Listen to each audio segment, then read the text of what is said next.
What's up guys? I hope you are doing well. I am Veer. Welcome to Study Lover.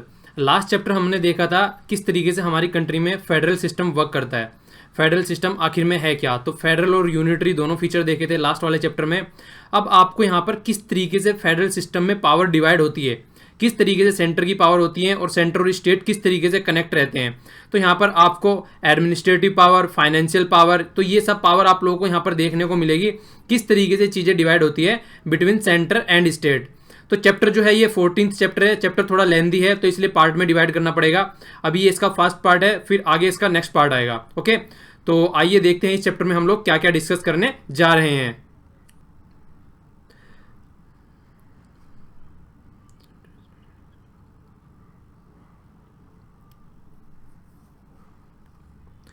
तो यहाँ पर आप लोगों को सेंटर स्टेट रिलेशन देखने को मिलेंगे। सेंटर स्टेट रिलेशन हम यहाँ पर 3 डायमेंशंस में देखेंगे। एक तो फाइनेंशियल रिलेशन कैसे हैं, किस तरीके से पैसे का डिस्ट्रीब्यूशन होता है दोनों के बीच में। एग्जीक्यूटिव पावर क्या है, कौन कौन सा एरिया है जहाँ पर दोनों अपने अपने एक तरीके से जो लॉ वगैरह होते हैं उनको इंप्लीमेंट कर सकते हैं, और किस किस एरिया में अपने लेजिस्लेशन बना सकते हैं। रूल और लॉ बना के एक्ट वगैरह जो बनाए जाते हैं वो किस किस तरीके से बना सकते हैं। तो तीनों एरिया में हम अलग अलग यहाँ पर देखेंगे अच्छे से कि क्या क्या पावर डिवाइड है। सेंट्रल लिस्ट, स्टेट लिस्ट, ये सारी बातें भी आप लोगों को यहाँ पर जानने को मिलेगी। और कहाँ से हमने ये फेडरल सिस्टम लिया है ये आप लोगों ने लास्ट चैप्टर में देखा। अब यहाँ पे किस तरीके से हम इंप्लीमेंट कर रहे हैं वो आप लोगों को देखने को मिलेगा। ओके, तो अब फेडरल सिस्टम का नेचर आप लोगों को देखने को मिलेगा। एक बात आप लोगों को पता ही है, जो हमारी कंट्री यहाँ पर इंटीग्रेटेड जुडिशरी है। इंटीग्रेटेड जुडिशरी का मतलब क्या होता है, एक ऊपर सेंटर हो गया जिसमें सुप्रीम कोर्ट है, फिर स्टेट्स में हाई कोर्ट है और फिर नीचे डिस्ट्रिक्ट कोर्ट है। ठीक है, तो इस तरीके से इंटीग्रेटेड जुडिशरी है। केस आप लोगों ने देखा होगा, डिस्ट्रिक्ट कोर्ट में चल रहा है, फिर हाई कोर्ट में पहुंचता है, फिर सुप्रीम कोर्ट में पहुंचता है। तो इस तरीके से इंटीग्रेटेड जुडिशरी है। तो ऐसा नहीं है कि ऐसा नहीं है कि डिवाइड है कि अलग अलग पार्ट है कि मान लीजिए केस यहाँ पर डिस्ट्रिक्ट कोर्ट में चला तो डिस्ट्रिक्ट कोर्ट में ही खत्म हो गया, या हाई कोर्ट में चला तो हाई कोर्ट में ही खत्म हो गया। ऐसा नहीं है, ऊपर तक केस पहुंचता है और फिर यहाँ से सुप्रीम कोर्ट के बाद भी अगर किसी को फांसी वगैरह की कुछ ऐसी सजा दे दी जाती है तो प्रेसिडेंट तक भी केस पहुंचता है। तो इसलिए इंटीग्रेटेड जुडिशरी आप लोगों को यहाँ पर देखने को मिलती है। बाकी प्रेसिडेंट की क्या पावर होती है वो सब चीजें हैं, आप लोगों को आगे जो लेक्चर आएगा उसमें जब प्रेसिडेंट वाला चैप्टर हम लोग कवर करेंगे तो सारी चीजें आप लोगों को वहां पर देखने को मिलेगी। ओके, लास्ट चैप्टर में जब हम लोग पढ़ रहे थे तो हमने देखा था कि फेडरल सिस्टम है हमारी कंट्री का, जिसको हमने क्वाज़ी फेडरल भी बोला था। क्यों? क्योंकि एक साइड में यूनिटरी वाले भी फीचर थे और दूसरी साइड में फेडरल वाले भी फीचर थे, तो दोनों फीचर साथ में चल रहे थे। तो इसलिए हमारे कॉन्स्टिट्यूशन को एक यूनिक कैटेगरी में रखा जाता है जिसको क्वाज़ी फेडरल बोला जाता है। तो ये हमारे कॉन्स्टिट्यूशन की एक आप लोग बोल सकते हैं कि क्वालिटी है। ठीक है, कि दोनों ही फीचर यहाँ पे साथ में रहते हैं। तो दोनों ही फीचर अगर साथ में आप लोगों को रखने हैं तो कुछ तो चीज़ें आप लोगों को लिखनी पड़ेगी, रिटर्न में रखनी पड़ेगी, जिससे कि उसको फॉलो करके दोनों के बीच में रिलेशन मेंटेन रखे जा सके। अगर दोनों के बीच में कोई रिलेशन मेंटेन रखना है तो इसीलिए ये सारी बातें कॉन्स्टिट्यूशन में रखी गई हैं अच्छे से एक्सप्लेनेशन के साथ में कि दोनों के बीच में क्या क्या पावर होनी चाहिए। तो वहाँ पर लिस्ट रखी गई है, आप लोगों को पता होगा सारी। यूनियन लिस्ट होती है, स्टेट लिस्ट होती है, फिर उस तरीके से कंकरेंट लिस्ट होती है। तो वो सारी लिस्ट में यहाँ पे पावर डिवाइड कर रखी है। तो इसी तरीके से कि दोनों किस तरीके से ज़्यादा चीज़ों को अच्छे से कोऑर्डिनेट करके चल सके और हमारी सोसाइटी में और दोनों के बीच में भी हार्मनी बनी रहे। ठीक है, किस तरीके से यहाँ पर ऑपरेशन चल रहा है, तो वो सारी बातें आप लोगों को यहाँ पर देखने को मिलेगी। ओके, कॉन्स्टिट्यूशन में देखिए सारे प्रोविजन अच्छे से रखे गए हैं कि किस तरीके से रेगुलेट करनी है दोनों की डायमेंशंस और किस तरीके से कौन सा एरिया कौन से का होना है। तो 3 जगह यहाँ पर डिवाइड कर रखी है नॉर्मल, जो एक तरीके से सेंटर स्टेट रिलेशन है। सबसे पहला हम लोग पोर्शन देखेंगे यह है लेजिस्लेटिव। तो लेजिस्लेटिव रिलेशन किस तरीके से है, कौन से एरिया में सेंटर रूल बना सकता है, कौन से में स्टेट रूल बना सकता है और कौन से में दोनों मिलकर रूल बना सकते हैं, और किसका रूल ज्यादा प्रिवेल करेगा अगर दोनों में कंट्रोवर्सी होती है। तो ये सारा आप लोगों को यहाँ पर देखने को मिलेगा। फिर इसके आगे चलेगा एडमिनिस्ट्रेटिव पावर और फाइनेंशियल पावर, ये आप लोगों को नेक्स्ट वाले पार्ट में देखने को मिलेगा। अभी हम लोग फोकस करेंगे कंप्लीटली लेजिस्लेटिव पावर के ऊपर, क्योंकि लेजिस्लेटिव पावर ही एक ऐसी चीज है जो कि बेस बनाती है।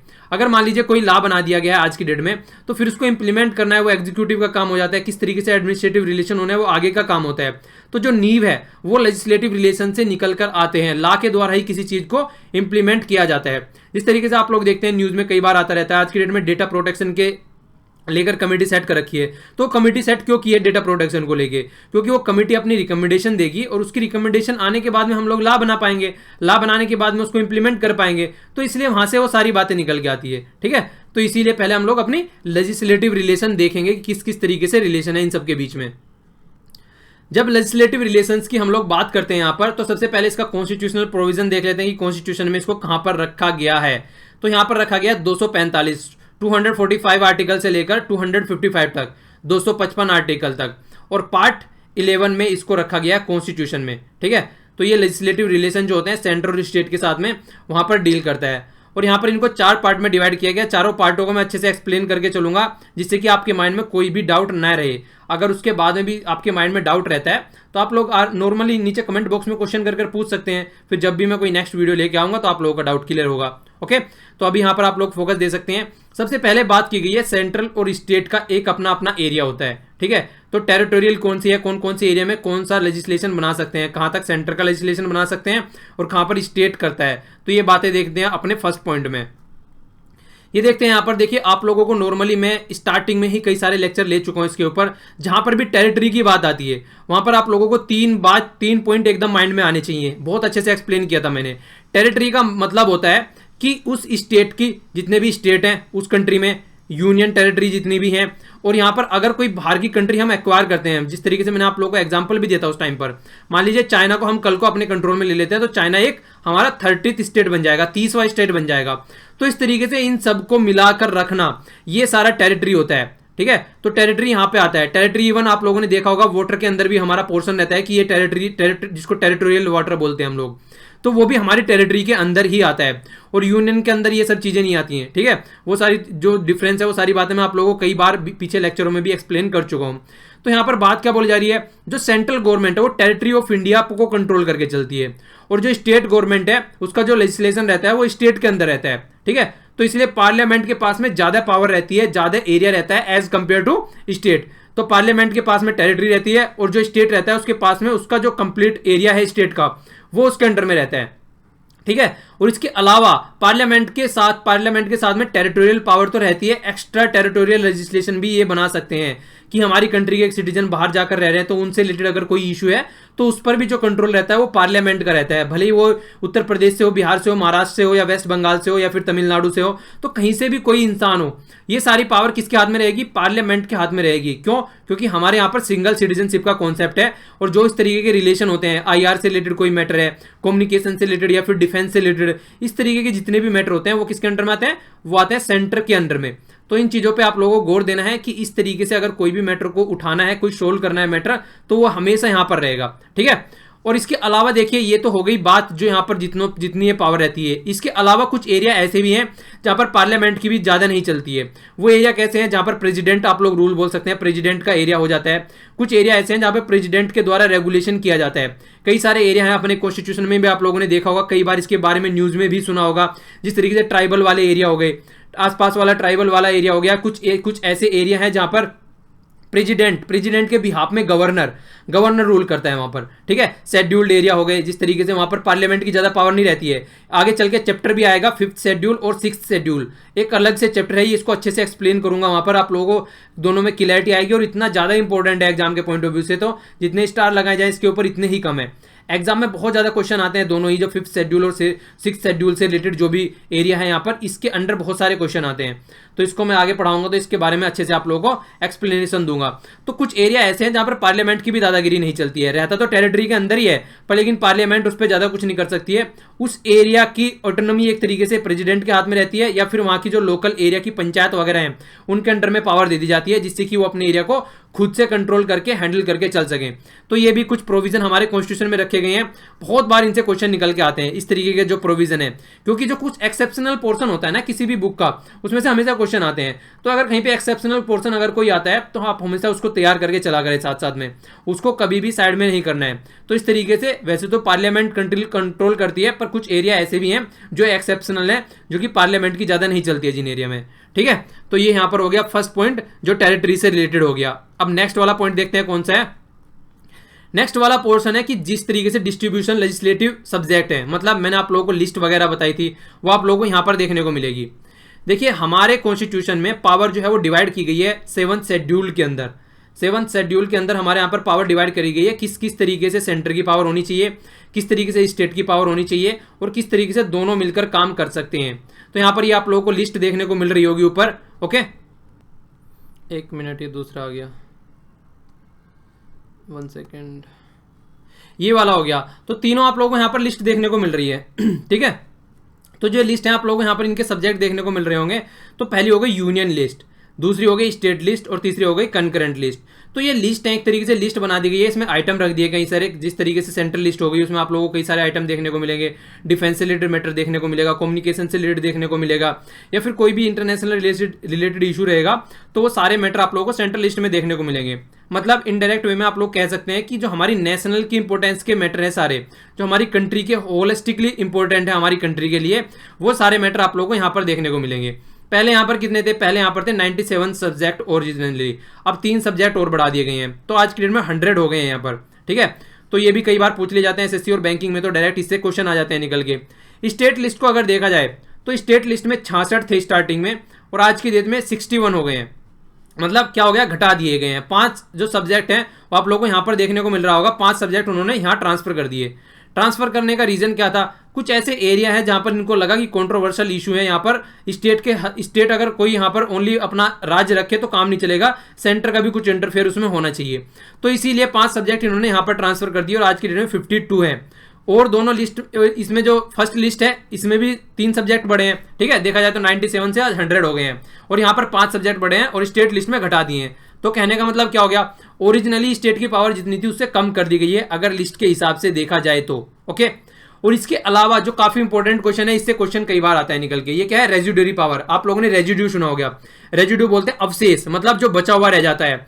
मान लीजिए कोई भी पावर इसके अंडर कंट्रोल में नहीं है इन तीनों लिस्ट के, तो कोई सब्जेक्ट बच गया बाहर, तो अगर कोई इस तरीके का सब्जेक्ट बाहर बच जाता है तो वो पावर भी पार्लियामेंट में वेस्टेड होती है। मतलब उस सब्जेक्ट से रिलेटेड अगर कोई मैटर आता है तो उसको पार्लियामेंट कंट्रोल करेगी, वो किसी और को नहीं दिया जाएगा। अगर उससे रिलेटेड कोई भी मैटर आता है जो कि इन तीनों लिस्ट में नहीं धर रखा है, या फिर कोई एक नया कोई ऐसा इशू बन जाता है जिसके ऊपर लॉ बनाने की बात आ जाती है। ठीक है, तो जब हमारा कॉन्स्टिट्यूशन बना, किसको पता था व्हाट्सएप जैसी चीजें आएंगी, इस तरीके फेसबुक जैसी चीजें आएंगी, तो कोई नए नए इशू अगर कोई निकल के आते हैं जो कि किसी लिस्ट के अंदर कवर नहीं रहते हैं, जो किसी लिस्ट के अंदर कवर नहीं किए जाते हैं, अब तक कवर नहीं किए गए हैं, तो उनको हमेशा पार्लियामेंट को पावर दे दी जाती है कि आप उस चीज को हैंडल करके चलो। अगर सेम कंडीशन में यूएसए का एग्जांपल दूं आप लोगों को, यूएसए में अगर कोई रेजिड्यू सब्जेक्ट आता है तो यूएसए में स्टेटों को ये पावर दे दी जाती है। मतलब आप लोगों को मैं पहले बताया था लास्ट वाले लेक्चर में, 50 स्टेट है वहां पर, तो उनके एरिया में अगर कोई किसी तरीके की प्रॉब्लम हो रही है तो वो अपने आप हैंडल करें उसको, तो उनको खुद को पावर दे दी जाती है। उनको सेंटर के पास जाने की जरूरत नहीं है कि भैया ये क्या हो गया हमारी कंट्री में, और इसको ये क्या हो गया हमारे एरिया में कि इसके ऊपर नया कोई लॉ बनाओ। तो ये पावर किसको रहती है? ये पावर रहती है स्टेट्स को, जो वहां पर स्टेट है उस एरिया में। जिस तरीके से हमारे यहाँ पर 29 स्टेट है, ओके, वहां पर 50 स्टेट है। तो ये हमने लास्ट लेक्चर में देखा था अच्छे से। पर कनाडा में अगर रेजिड्यू पावर की बात की जाए तो यहाँ पर किसके अंडर में आती है? यहाँ पर सेंटर के अंडर में आती है। मैंने आप लोगों को लास्ट टाइम भी बताया था, जो हम सिस्टम फॉलो करते हैं, जो फेडरल सिस्टम, वो कनाडा वाला फॉलो करते हैं। ओके, तो ये आप लोगों को माइंड में रखना है, इसको भूलना नहीं है। और एक आज आप लोगों के लिए काम है, देखिए तीनों लिस्ट है जिस तरीके से, यूनियन लिस्ट हो गया, सेंट्रल लिस्ट हो गया, स्टेट लिस्ट हो गया, ये यूनियन बोल दिया, सॉरी वो सेंटर बोल दिया, यूनियन लिस्ट हो गया, स्टेट लिस्ट हो गया और कॉन्करेंट लिस्ट हो गया। तो तीनों लिस्टों को एक बार एक दिन देके तीनों लिस्टों के एक बार आइटम देखिएगा, इसमें क्या क्या आइटम रखे हुए हैं। आप लोगों को ये बोलना चाहूंगा मैं, यहाँ पर रटना नहीं है इनको, वरना 100, 61 और 52 इतना आइटम रट के कहां पर जाओगे? रटना कुछ नहीं है, इनको पढ़ना और पढ़ के बाद में समझना, समझने की कोशिश करना कि ये आइटम यहाँ पर रखा गया है, आखिर ये आइटम यहाँ पर ही क्यों रखा गया है। तो जैसे आप लोग देखेंगे, मान लीजिए पुलिसिंग का सब्जेक्ट है, पुलिसिंग से रिलेटेड कोई मैटर है इस तरीके का, अगर कोई वो आ गया यहाँ पर एग्रीकल्चर से रिलेटेड कोई सब्जेक्ट है तो स्टेट में आ गया, सेंटर क्या करेगा? एग्रीकल्चर का, स्टेट के अंडर में है वो सब्जेक्ट, इस तरीके से। तो ये सारी बातें आप लोगों को समझ में आ जाएगी जैसे आप लोग देखेंगे। कुछ पॉइंट पे आप लोगों को कंफ्यूजन रहेगा, वो आप लोग एक दो बार इनको पढ़ेंगे तो वो कंफ्यूजन भी आप लोगों का दूर हो जाएगा, और कुछ क्वेश्चन अटेम्प्ट करेंगे इससे रिलेटेड। ठीक है, तो इस तरीके से आप लोगों को याद रखना है। तो हमारे यहाँ पे जो मॉडल फॉलो किया जाता है वो कनाडा का फॉलो किया जाता है, और मैक्सिमम अगर जो प्रोविजन लिए गए हैं वो लिए गए हैं गवर्नमेंट ऑफ इंडिया एक्ट 1935 से। स्टार्टिंग के जो लेक्चर मैंने आप लोगों को 2 बताए थे कि कहां से हमारा कॉन्स्टिट्यूशन निकल के आया है, वो दोनों लेक्चर आप लोग देख सकते हैं। वहां पर कंप्लीटली इंफॉर्मेशन डिस्कस की गई थी कि किस तरीके से हमारा कॉन्स्टिट्यूशन निकला है। 1857 से पहले तक का पोर्शन मैंने आप लोगों को दिखाया, जब तक यहां पर कंपनी का रूल था। फिर 1857 से 1947 तक का जो रूल रहा है वो मैंने दिखाया। तो 2 वीडियो मैंने बनाई थी, सारी वीडियो के लिंक जो है आप लोगों को हमेशा डिस्क्रिप्शन बॉक्स में भी रहते हैं और कमेंट बॉक्स में भी रहते हैं, और जब वीडियो खत्म होती है उसके लास्ट में भी आप लोगों को दिख जाते हैं। ठीक है, तो देखिए कई सारे स्टूडेंट मेरे से क्वेश्चन पूछते रहते हैं कमेंट बॉक्स में कि सर पुरानी वाली वीडियो नहीं मिल पा रही है। तो इस तरीके का अगर कोई क्वेश्चन पूछता है ना, तो उसको प्लेलिस्ट थोड़ा आप लोग भी लिंक पेस्ट कर दिया कीजिए, जिससे कि उसको भी फायदा हो जाए। ठीक है, तो इस तरीके से चीजों को शेयर करते रहना चाहिए आप लोगों को भी। तो यहाँ पर देखिए बात क्या की जा रही है, यहाँ पर जब गवर्नमेंट ऑफ इंडिया एक्ट 1935 था तो यहाँ पर 3 तरीके से पावर दे दी जाती थी, फेडरल था, प्रोविंशियल था और कॉन्करेंट। तो 3 जगह डिवाइड किया गया था। ठीक है।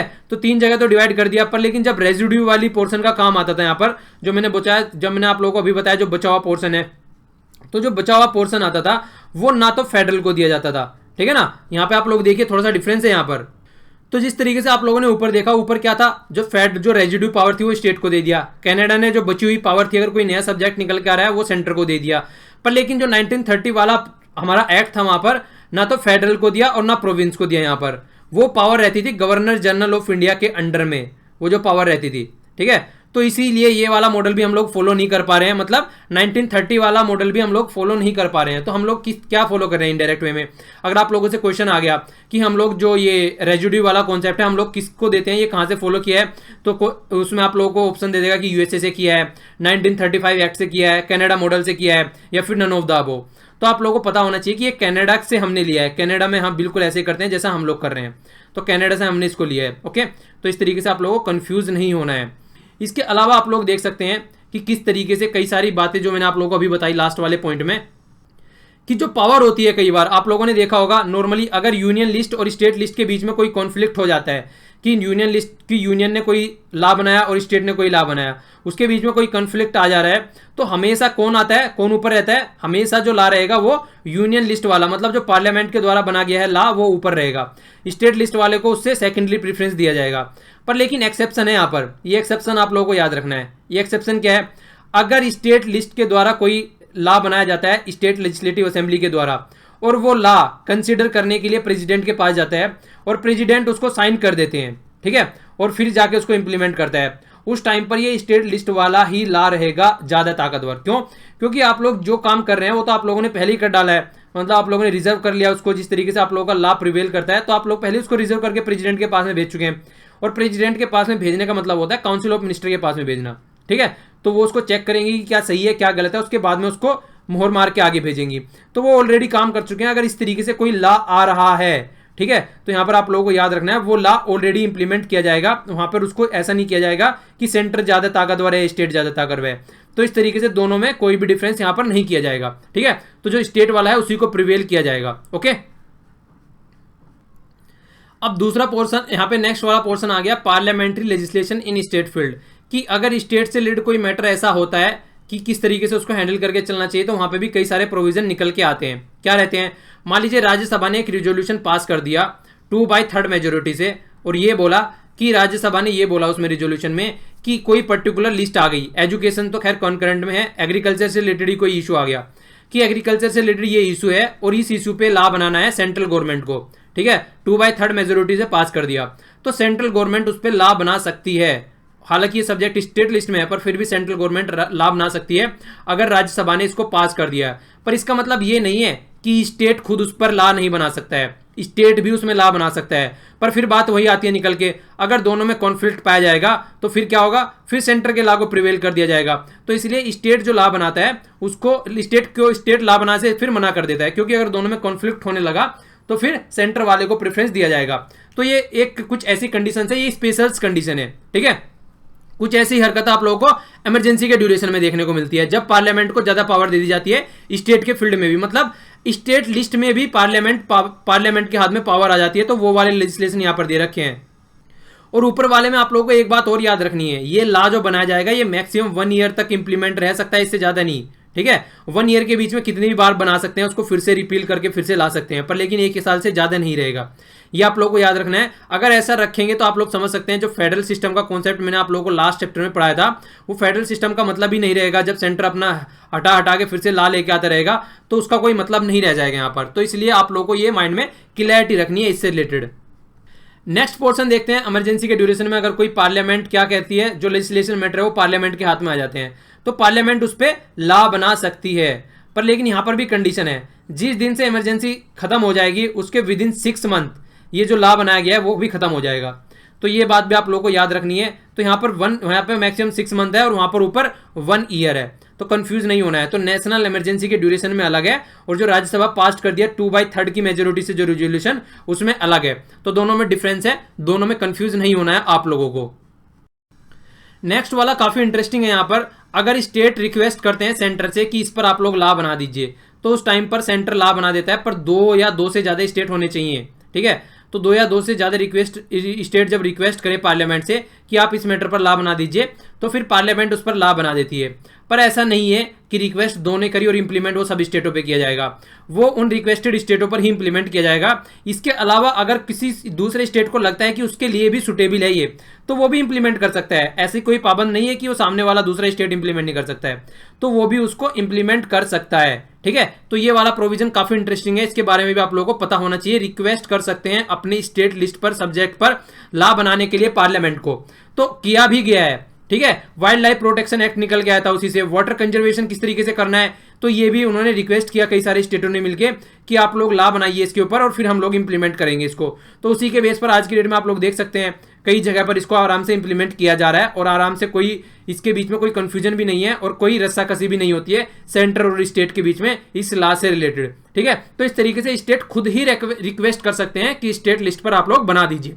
पहला राज्यसभा के द्वारा, दूसरा इमरजेंसी के द्वारा और तीसरा खुद से रिक्वेस्ट अगर कोई स्टेट करता है तो तब भी उसको इंप्लीमेंट किया जा सकता है। नेक्स्ट वाले में आप लोगों को पता है, अगर कोई इंटरनेशनल कोई एग्रीमेंट है वो इंप्लीमेंट करना है, इंटरनेशनल लेवल पे यूएन ने कोई पास कर दिया है इंडिया के साथ में मिलके, तो इस तरीके से अगर कोई भी उस तरीके का एग्रीमेंट है, इन्वायरमेंट से रिलेटेड आप लोग ले लीजिए, तो इस तरीके का कोई भी ट्रीटी या हम लोगों को इंप्लीमेंट करना है कोई एग्रीमेंट, तो उस टाइम पर भी यहाँ पर क्या कर सकता है, स्टेट वाले एरिया में जाकर सेंटर अपने लॉ बना सकता है। अगर कोई इंटरनेशनल से रिलेटेड इशू कोई रहता है उसको इंप्लीमेंट करने की बात आती है तो पांचवा जो है यहाँ पर, अगर पांचवा देखेंगे तो वो है प्रेसिडेंट रूल। तो प्रेसिडेंट रूल के टाइम पर भी पार्लियामेंट लॉ बना सकती है, पर जिस दिन प्रेसिडेंट रूल हटेगा उसी दिन उसको चेंज किया जा सकता है। जिस तरीके से आप लोगों ने देखा, तो 5 चीजें हो गई यहाँ पर। राज्यसभा वाला फंडा हो गया, नेशनल इमरजेंसी वाला हो गया, इसके अलावा अगर कोई रिक्वेस्ट करता है, इंटरनेशनल एग्रीमेंट को किसी को इंप्लीमेंट करना है, या फिर प्रेसिडेंट रूल आता है। तो ये सारे आप लोगों को याद रखने हैं। इन कंडीशंस में पार्लियामेंट को पावर दे दी जाती है स्टेट से ज्यादा, कि आप लोग स्टेट वाली लिस्ट के ऊपर भी अपनी पावर दिखा सकते हैं और उससे रिलेटेड कोई लॉ लेकर आ सकते हैं। ठीक है, तो यहाँ पर इनके हाथ नहीं बंधे हैं, यहाँ पर भी ये लॉ बना सकते हैं। तो ये कुछ एरिया हैं जो आप लोगों के माइंड में क्लैरिटी लेकर आते हैं। इसके अलावा भी कुछ ऐसे एरिया हैं जहां पर कंट्रोल रहता है सेंटर का स्टेट के लेजिस्लेशन पर। वो क्या एरिया है, वो एरिया है जिस तरीके से गवर्नर क्या करता है, रिजर्व कर लेता है कोई भी बिल, अगर उसको बोला जाए सेंटर के द्वारा। तो सेंटर के द्वारा मतलब प्रेसिडेंट के द्वारा, इनडायरेक्ट वे में बोलते हैं। तो प्रेसिडेंट अगर चाहे तो किसी भी स्टेट को बोल सकता है कि इस बिल को गवर्नर के द्वारा रिजर्व करा जाए और वो हमारे पास में भेजा जाए। तो ये कब होता है, कुछ मैटर्स होते हैं जिन पे ये इस तरीके के स्टेप्स लिए जाते हैं। अगर देखिए क्या होता है, अगर कोई बिल ऐसा लेके आता है स्टेट जिससे इंपोज की जाए restriction on the freedom of trade and the commerce, मतलब जिस तरीके से हमारे यहाँ पर 29 स्टेट हैं, 29 स्टेटों के बीच में अलग अलग से ट्रेड, अलग अलग से एक दूसरे के बीच में, मान लीजिए कोई जैसे संतरा हो रहा है नागपुर में, ठीक है, अगर उसको लेके आना है यूपी में, तो इसी तरीके से अलग अलग कोई भी प्रोडक्ट हो रहा है, वेस्ट बंगाल में टमाटर हो रहे हैं, उसको लेके आना है राजस्थान में।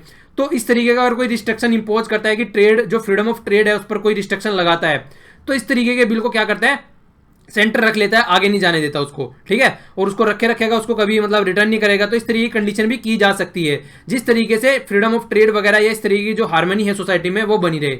इसके अलावा फाइनेंशियल इमरजेंसी के ड्यूरेशन में क्या कर सकता है, मनी बिल को भी रिजर्व किया जा सकता है कि आप मनी बिल से रिलेटेड या फाइनेंशियल बिल जो भी है, मतलब मनी से रिलेटेड जो भी मैटर है उसके ऊपर कोई भी आप लोग लॉ न बनाए। तो इस तरीके से भी इसको भी रिजर्व किया जा सकता है। तो ये भी एक स्टेप्स है जो कि गवर्नमेंट ले सकती है आसानी से और इसको कंट्रोल किया जा सकता है। ओके, तो आप लोगों को ये याद रखना है। अच्छा, आप लोगों से क्वेश्चन है जो मैंने लास्ट लेक्चर में पढ़ाया था, इंडियन कॉन्स्टिट्यूशन को क्वाज़ी फेडरल किसने बोला था। एक तो ये क्वेश्चन आप लोगों को बताना है, ठीक है। दूसरा, किसने हमारे कॉन्स्टिट्यूशन का जो फीचर्स है, फेडरल ये सब चीज सिस्टम है, यूनिटरी, और ये इसको स्पेशल मतलब यूनिक किसने बोला था कि ये यूनिक है अपने आप में ही, दूसरे से इसको कंपेयर नहीं किया जा सकता। तो दोनों ही जो उस टाइम पे जो दोनों ही मतलब आप लोगों को दोनों पर्सन के नाम लिखने हैं, ये कई बार डायरेक्ट पूछ लिया जाता है, ठीक है। तो दोनों कॉन्स्टिट्यूशन एक्सपर्ट के आप लोगों को यहाँ पर नाम लिखने हैं, नीचे कमेंट बॉक्स में दोनों के नाम बताइएगा। और हम लोग किसके बेस का सिस्टम फॉलो कर रहे हैं ये भी आप लोग क्वेश्चन में बताइए, नीचे आंसर में बताइएगा, जो मैंने आप लोगों से बीच में ही क्वेश्चन पूछा था, ठीक है। तो कई सारे इस तरीके क्वेश्चन डायरेक्ट निकल के आते हैं जो आप लोग बता सकते हैं, और इस तरीके से आप लोगों को कंफ्यूजन में भी नहीं आना है। और हमारे यहाँ पर जो रेजिड्यू पावर होती है वो किसके अंडर में आती है, गवर्नर के हाथ में रहती है, प्रेसिडेंट के हाथ में रहती है, पार्लियामेंट के हाथ में रहती है, स्टेट के हाथ में रहती है। तो ये भी आप लोगों को नीचे कमेंट बॉक्स में बताना है। तो चारों क्वेश्चनों के आंसर दीजिएगा और पार्टिसिपेट कीजिए और चीज़ों को शेयर भी कीजिए अपने आसपास में, जिससे कि जो इंसान कोचिंग वगैरह नहीं ले रहा है उस तक भी चीज़ें पहुंच सके। ओके, तो लेक्चर पसंद आता है तो लाइक कीजिए, नहीं पसंद आता है तो डिसलाइक कीजिए। डिसलाइक क्यों किया है कमेंट बॉक्स में जरूर बताइए, जिससे कि मैं लेक्चर को इंप्रूव कर सकूं। अपने आसपास पानी को और पेड़ को सेव कीजिए और अपने आसपास सफाई भी रखिए और मिलजुल के रहिए यार। सोसाइटी में अच्छे से जितना मिलजुल कर रहेंगे उतना ही अच्छा रहेगा।